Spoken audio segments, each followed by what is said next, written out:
Hi guys, welcome back to my channel, and if you're new, please consider subscribing before you exit this video. That being said, let's just dive right into it. ये second part होने वाला है बुगी man का, और पहला वाला part मैंने already explain कर दिया है। उसका लिंक मैं आपको ऊपर आई बटन में दे दूंगी, तो आप उसको भी देख लेना। पिछला वाला पार्ट हमारा खत्म होता है जहाँ पे सॉयर आती है सेडी को ब्लेम करते हुए कि वो उसको डराने की कोशिश कर रही है। जिसके बाद वो नोट पैड पे वो स्केच बना हुआ देखती है, और उसके बाद सेडी उससे पूछती है कि क्या यही वो चीज है जिसको देख के वो बार बार डर रही है, और वो हाँ बोलती है। जिसके बाद हमें अगले दिन का दिखाया जाता है। सेडी इस बार स्कूल में होती है और बेथनी यहाँ पे उसको बिलिंग्स के घर तक का लिफ्ट देती है। मगर जब वो उस घर पे पहुँचते हैं तो उस घर की हालत काफी बुरी दिख रही होती है। हर जगह कूड़ा फैला हुआ होता है और घर एकदम अनकेप्ट लग रहा होता है। जिसके बाद सेडी उस घर के अंदर जाती है और उसको मालूम चलता है कि उस घर के अंदर कोई भी नहीं है, तो वो जो अपना नंबर होता है वो फ्रिज के ऊपर लिख देती है। जिसके बाद वो वहाँ से बाहर निकलने लगती है तो घर के अंदर एक लाइट फ्रिकल करने लगती है। जिसके बाद वो अंदर जाती है, उस लाइट को ठीक करती है, और वहाँ उसको मालूम चलता है कि घर की जो दीवारें हैं वो बहुत ही अजीब काले रंग की रूट्स जैसे दिखने वाली चीजों से कवर्ड हैं। वो उसको फॉलो करते हुए ऊपर जाती है सीढ़ियों से, और उसको वहाँ मालूम चलता है कि पूरा जो हॉलवे है वहाँ का, उस पूरे हॉलवे में कैंडल्स जल रहे हैं। जिसके बाद उसको कुछ फोटोज भी मिलती हैं वहाँ पे दीवारों पे लगी हुई। जिसके बाद उसको एक अलमारी में से कुछ आवाजें आती हैं, और जब वो उसका दरवाजा खोलती है तो वहाँ पे एक पोलरॉइड कैमरा होता है। वो उसकी फोटो क्लिक कर लेता है। पोलरॉइड कैमरास बेसिकली ऐसे कैमरास होते हैं जो इंस्टेंटली आपकी फोटो क्लिक करके आपका फोटो निकाल के प्रिंट करके आपको दे देते हैं। जब वो उस फोटो को निकालती है तो वो देखती है कि कोई चीज उसके पीछे खड़ी है। तभी वहाँ पे एक लड़की आती है जिसका नाम रीटा होता है, और वो उससे पूछती है कि क्या वहाँ पर आना किसी तरह का उसका डेयर है। जिसपे वो उसको बताती है कि उसका जो हस्बैंड है, रीटा का हस्बैंड लेस्टर, वो कुछ दिन पहले आया था उसके फादर से मिलने।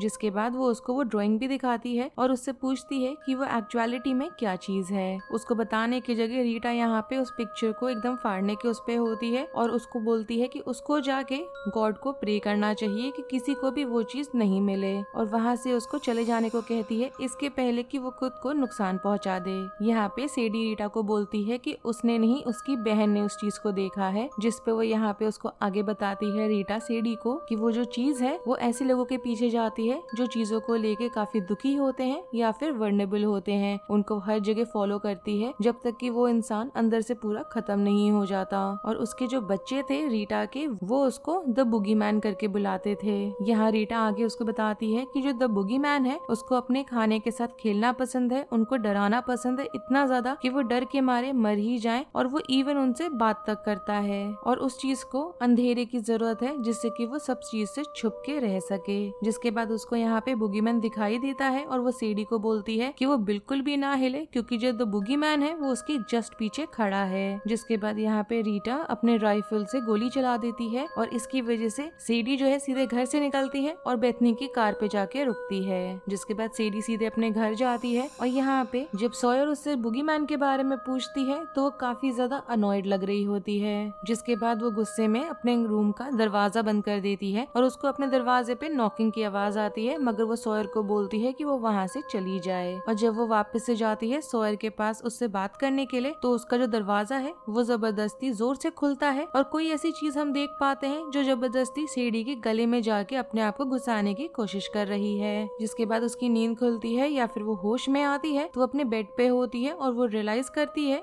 कि उसका ये एक सपना था, मगर वो बहुत बुरी तरह से खांस रही होती है। जिसके बाद कुछ आवाजें उसको सुनाई देती हैं और वो कमरे से बाहर जाती है, और सॉयर भी यहाँ पे उसी टाइम पे अपने कमरे से बाहर आती है। तो वो सॉयर को यहाँ पे सिग्नल करती है कि उसको अपने कमरे में ही शांति से बैठे रहना चाहिए। जिसके बाद वो अपनी माँ के कमरे में जाती है चेक करने के लिए कि वहाँ पे कोई चीज है क्या जो चीजें आवाज कर रही है, मगर वो कमरा खाली होता है। और तभी वहाँ पे उसका फादर आता है, उसके हाथ में एक बॉक्स होती है जिस बॉक्स के अंदर कारा की चीजें रखी हुई होती हैं। यहाँ पे सेडी अपने फादर से पूछती है कि वो एग्जैक्टली कर क्या रहे हैं, जिसपे उसका फादर उसको बताता है कि ये अच्छा आइडिया नहीं है कि उन्होंने अभी तक उसकी माँ की चीजें रखी हुई हैं घर के अंदर। ये सुन के सेडी काफी ज्यादा अपसेट लग रही होती है, और वो उसको बोलती है कि उसको उसकी माँ के बारे में अब परवाह बिल्कुल भी नहीं है। और यहाँ पे उसका फादर उल्टा बोलता है कि सेडी को बिल्कुल भी आइडिया नहीं है कि वो एग्जैक्टली कैसा फील कर रहा है। जिसके बाद यहाँ पे वो अपनी गलती रियलाइज करता है और सेडी को अपोलोजाइज करता है और ये भी बोलता है कि उन चीजों में से जो सीडी को रखना है वो रख ले, बाकी चीजें वो नीचे बेसमेंट में जाके रखने वाला है। सीडी यहाँ पे उस बॉक्स को उठाती है, इंस्टेड बेसमेंट में वो जाके रखती है और उसको यहाँ पे पुरानी चीजें अपनी मोम की मिलती हैं, जैसे एक पुराना लाइटर और एक वीडियो कैमरा जिसके अंदर क्लिप्स होती हैं कारा और सीडी को लेके, जब सीडी एक बेबी हुआ करती थी। वो दोबारा से यहाँ पे अपनी माँ के स्पिरिट से कांटेक्ट करने की कोशिश करती है उस लाइटर की मदद से, और उसको तभी वहाँ पे अपनी माँ की आवाज सुनाई देने लगती है, जो यहाँ पे बोल रही होती है कि उसकी जो आवाज है वो बहुत ही ज्यादा बुरी है। उस आवाज को जहाँ से आ रहा होता है सीडी को, उस साइड पे जाके वो चेक करती है और उसको मालूम चलता है कि उसकी जो माँ है वो अंधेरे में खड़ी है, मगर उसको आगे चल के ये मालूम चलता है कि जब उसने लाइट ऑन करा है तो उसकी जो माँ का वहाँ पे शैडो है वो गायब हो जाता है। जिसके बाद हमें अगले दिन का दिखाया जाता है जहाँ पे सीडी ने बेथनी को इनवाइट करा है घर में, और उसके साथ उसने नैटली और 2 और लड़कियों को जिनका नाम कैसिडी और एनी है उनको भी बुलाया है। मगर थोड़ी देर में देख के लग रहा है कि वो सारे बोर होने लग गए हैं, मगर यहाँ पे उनकी बोरियत हटाने के लिए सीडी बोल देती है कि उसके पास ड्रग्स हैं। जिसके बाद वो एक बॉक्स निकालती है जो उसको उसकी माँ के बिलोंगिंग्स में मिली थी, और वो साथ में एक जॉइंट स्मोक करने लगते हैं। बेथनी यहाँ पे जॉइंट जो होता है वो सीडी को पास करती है, मगर जैसे ही वो यहाँ पे पफ लेने लगती है तो बहुत बुरी तरह से खांसने लग जाती है। जिसके बाद वो अपने कमरे में जाती है और देख के लग रहा है कि जैसे वो अपने गले से कुछ स्ट्रिंग जैसा बाहर निकाल रही है, और वो उस चीज को बहुत ज्यादा देख के शॉक्ड हो जाती है कि वो वही स्ट्रिंग जैसी चीज है जिसको उसने इस्तेमाल करा था सॉयर का दांत निकालने के लिए। तभी वहाँ पे हम देखते हैं कि बेथनी आती है उसकी मदद करने के लिए, मगर नैटली जो है यहाँ पे हर चीज को रिकॉर्ड करके चीजें और बुरी करने लगती है, और सारी रिकॉर्डिंग वो उसकी माँ के कैमरा में कर रही होती है। जिसके बाद वो यहाँ पे बोलती है कि क्या वो उसको वो अलमारी दिखा सकती है जहाँ पे उस आदमी ने खुद को लटका लिया था।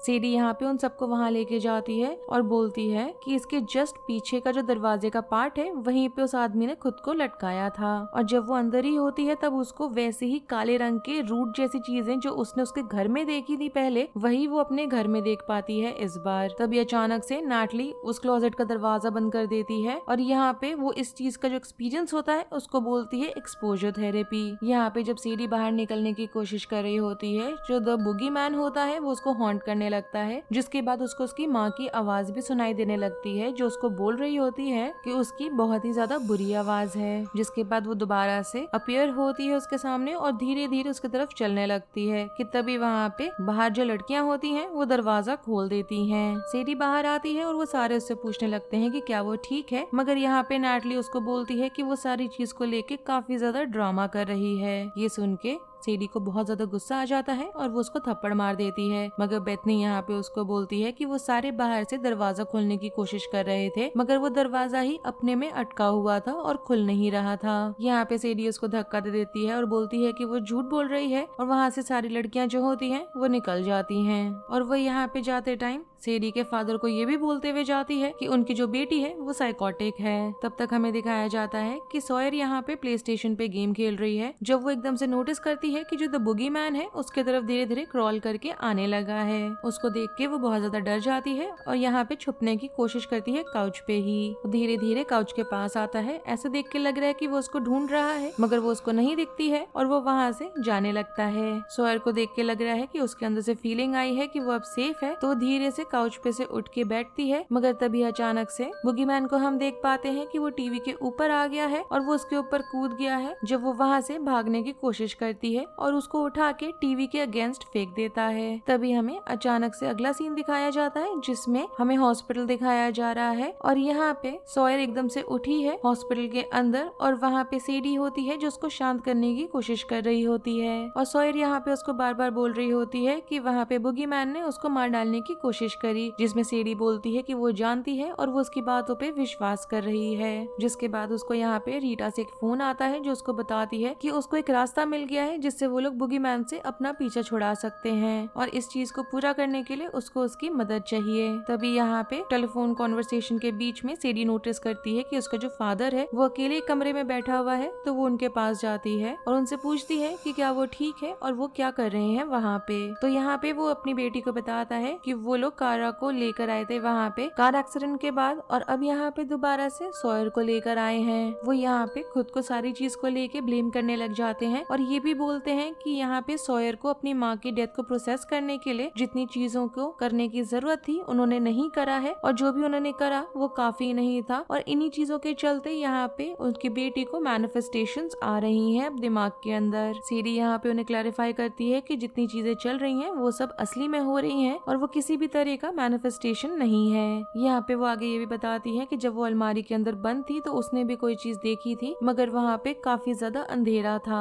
यहाँ पे उसका जो फादर है वो उससे पूछता है कि क्या वो हाई है, बिकॉज उसको यहाँ पे उसके ब्रेथ में वीड की स्मेल आ रही होती है, जिसपे वो यहाँ पे बोलती है कि उनको उसके बात पे ध्यान नहीं देना चाहिए क्योंकि वो कुछ भी कहेगी वो उसके बात को नहीं सुनने वाले हैं, और वहाँ से वो चली जाती है। जिसके बाद वो रीटा से मिलने जाती है और रीटा यहाँ पे बताती है कि अगर बुगी मैन वीकनेस से अपने आप को अट्रैक्ट करता है तो उन्हें यहाँ पे मिल के ताकत दिखानी चाहिए। जिसके बाद उसको यहाँ पे वो आगे समझाती है कि उसको देख के चलना है उस घर में, क्योंकि उसने वहाँ पे स्प्रिंग से अटैच करके फायरिंग पिन्स को लगाए हुए हैं। यहाँ पे सीडी उससे पूछती है कि क्या ऐसा करने से उसको लगता है कि बुगी मैन मर सकता है। जिसके बाद उल्टा यहाँ पे रीटा सीडी को ही अटैक कर देती है और उसको यहाँ पे बेट की तरह इस्तेमाल करने लग जाती है, जिससे कि वो बुगी मैन को जहाँ भी है वो वहाँ से ल्योर आउट कर सके। मगर यहाँ पे वो उसको ये भी बोलती है कि वो उसको कुछ नहीं होने देगी, और ऐसा बोलने के तुरंत बाद ही वो लाइट्स बंद कर देती है। हमें जैसा लग रहा ही होता है बुगीमैन बाहर आता है और वो जैसे ही कमरे के अंदर घुसता है तो सारे जो कैंडल्स होते हैं वो धीरे धीरे बुझने लगते हैं। वो जैसे ही कूदता है वैसे ही रीटा का एक जो ट्रैप होता है जो शॉटगन से अटैच होता है वो उसके फेस पे चल जाता है, और इसकी वजह से जो द बुगीमैन है वो बेहोश हो जाता है। जिसके बाद रीटा बाहर आती है और उसको बार बार गोली मारने लगती है और उसको बोलती है कि उसने कहा था कि वो मारा जा सकता है, मगर तुरंत बाद ही हम देखते हैं कि वो वापस से उठ गया है और उस पर अटैक कर दिया है और उसको आधे में रिप अपार्ट कर दिया है। सीडी अपने आप को किस तरह से छुड़ाती है और वहाँ से भागने की कोशिश करती है और बुगीमैन उसके पीछे होता है। किसी तरह से वो घर से बाहर भाग पाती है। जिसके बाद उसको यहाँ पे अपने फादर से कॉल आती है जो उसको बताता है कि वो लोग अभी जस्ट वापस आए हैं अपने घर। सीडी यहाँ पे उनको बार बार बोलने लगती है कि उन्हें वापस गाड़ी में जाके बैठ के कहीं और निकल जाना चाहिए जहाँ पे बहुत ज्यादा रोशनी हो और बहुत ज्यादा लोग हों। मगर तभी हम देखते हैं कि विल उससे फोन पे बात करते हुए अपने घर का ताला खोला है और जैसे ही एंटर करने वाला होता है तो सॉयर यहाँ पे बुगीमैन को देख लेती है, मगर यहाँ पे विल नहीं देखता उसको क्योंकि उसका पीठ जो होता है वो बुगीमैन के तरफ होता है। तभी हम अचानक से देखते हैं कि बुगीमैन ने उनको घर के अंदर खींच लिया है और सीढ़ी वहाँ पे अपने घर के तरफ मदद करने के लिए जोर से भागने लग गई है। वो जैसे ही घर पहुँचती है तो वो किसी तरह से मैनेज कर पाती है सॉयर को ढूंढना और उससे पूछती है कि उनका फादर कहाँ है। यहाँ पे सॉयर बताती है कि जो द बुगीमैन है वो उनके फादर को वहाँ नीचे ले गया है। सीडी यहाँ पे बोलती है कि वो उनको लूज नहीं कर सकते और ये भी बोलती है कि उसने यहाँ पे उसका खून निकलते हुए देखा है, तो मतलब ये हुआ कि वो लोग उसको चोट पहुँचा सकते हैं और शायद ऐसा करने से वो लोग उसको रोक भी सके। जिसके बाद वो बेसमेंट में जाती है वहाँ पे विल को ढूंढते हुए और सॉयर उसके पीछे आती है क्योंकि वो उसको अकेला नहीं छोड़ना चाहती, या फिर देखा जाए तो वो खुद अकेले नहीं रहना चाहती। जल्दी उनको बुगीमैन मिल जाता है जिसने उनके फादर को पकड़ा हुआ होता है। बुगीमैन यहाँ पे उसके फादर को ड्रॉप कर देता है और उन पे अटैक करने लगता है कि तभी वो एकदम से डार्कनेस में गायब भी हो जाता है। जिसके बाद वो दोबारा से यहाँ पे आके उन पे अटैक करता है और इस अटैक की वजह से सॉयर जो है वो बेहोश हो जाती है। जिसके बाद वो इस बार सीढ़ी पे जंप करता है। जैसे ही वो अपना मुंह खोलता है और उसके अंदर से उसकी लाइफ सक आउट करने लगता है कि विल उठता है और उस पे अटैक कर देता है पीछे से। बुगीमैन उसको उठा के एकदम से पीछे की तरफ फेंक देता है और तभी यहाँ पे सॉयर उस पे भागते हुए आती है और इस वजह से जब वो भाग रही होती है तो उसने जो यहाँ पे क्रिसमस लाइट्स लगाए होते हैं अपने अराउंड जिससे कि रोशनी रहे, वो उसके सॉकेट से निकल के अनप्लग हो जाता है। तभी यहाँ पे उनका जो फादर होता है वो कारा का जो लाइटर है वो उसको देता है और यहाँ से वो सारे भाग के बाहर निकलने की कोशिश करने लगते हैं कि जो द बुगीमैन है वो दोबारा से अपीयर हो जाता है। जैसे ही बुगीमैन उन पे कूदने वाला होता है कि सॉयर यहाँ पे अपने हेयर स्प्रे का इस्तेमाल करती है जिससे कि आग लग जाती है बुगीमैन के तरफ और वो जाके गिर जाता है। जिसके बाद सीडी यहाँ पे उसको जलाने की कोशिश करती है आग से, मगर जल्दी हम देखते हैं कि जो हेयर स्प्रे है वो खत्म होने लगा है। जिसके बाद सॉयर यहाँ पे लाइटर फ्लूइड जो होता है उसका इस्तेमाल करती है पूरे बुगीमैन को कवर करने के लिए और सीडी यहाँ पे जो लाइटर है वो उसके तरफ फेंक देती है जिससे कि बुगीमैन पे आग लग जाती होती है। वो आग धीरे धीरे उनके पूरे घर में फैलने लग जाती है और बुगीमैन को देख के लग रहा है कि वो पूरा का पूरा जल के राख में बदल गया है और जो हार्पर्स है वो जलते हुए घर को छोड़ के बाहर निकलते हैं। हमें यहाँ पे मूवी का फाइनल सीन दिखाया जाता है जहाँ पे सारी फैमिली जो है तीनों की वो आती है डॉक्टर वेलर के पास, जहाँ पे वो लोग यहाँ मदद चाह रहे होते हैं मूव ऑन करने का उनके ट्रॉमा को लेके साथ में। जैसे ही वो लोग वहाँ से निकल रहे होते हैं कि सीडी को यहाँ पे सुनाई पड़ता है कि डॉक्टर वेलर ने यहाँ पे उसको आवाज लगाई है पीछे से कि वो वापस आए, मगर जैसे ही वो वापस जाती है तो उसको मालूम चलता है कि डॉक्टर वेलर अपने ऑफिस में तो है ही नहीं। तभी सीडी को यहाँ पे सुनाई पड़ता है कि अलमारी का दरवाजा खुला है और वो बहुत ही कॉशियसली उसके तरफ जाने लगती है कि अचानक से डॉक्टर वेलर वहाँ पे आती है और सीडी यहाँ पे कुछ भी नहीं बोलती, एकदम सिंपल तरीके से जाती है, दरवाजे को बंद कर देती है और मूवी खत्म हो जाती है। अगर आपको इस मूवी का रिकैप पसंद आया हो then do like the video, subscribe to my channel, share it with your friends and don't forget to follow me on Instagram. Link आपको नीचे डिस्क्रिप्शन बॉक्स में मिल जाएगा। Thanks for watching, bye.